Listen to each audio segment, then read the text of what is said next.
পশ্চিমবাংলা সাপ মুক্ত হয়েছে, পশ্চিমবাংলা পাপ মুক্ত হয়েছে, পশ্চিমবাংলা ভয় মুক্ত হয়েছে।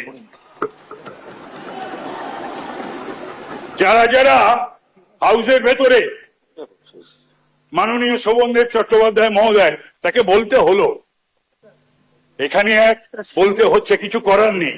কালকে কেউ হাইকোর্টে গেছিলেন, আজকে সর্বভারতীয় তৃণমূল কংগ্রেসের সারা বাংলার দল, তার আবার সর্বভারতীয় সাধারণ সম্পাদক, সে ব্লক অঞ্চল থেকে বিজেপি প্রার্থীদের, থামুন, বলাই জানেন কিছু, থামুন, দুটো টাকা সব বলা যায়, এটা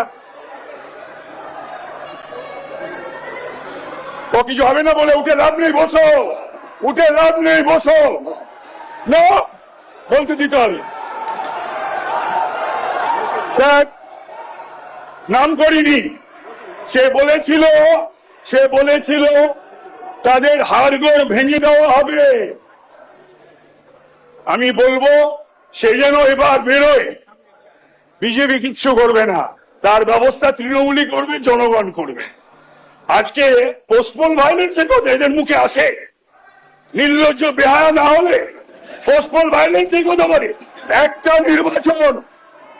একটা নির্বাচন হয়েছে পশ্চিমবাংলায়, রক্তপাতহীন, লাশহীন, এই সাইন দেখিয়ে রক্তের ওপর দিয়ে, লাশের ওপর দিয়ে আজকে 150-র ওপর গুনতে হতো স্যার আপনাকে লাশ।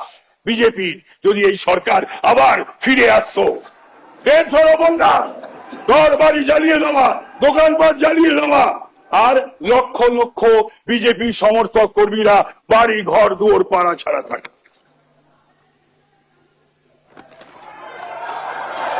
তো সুতরাং আমি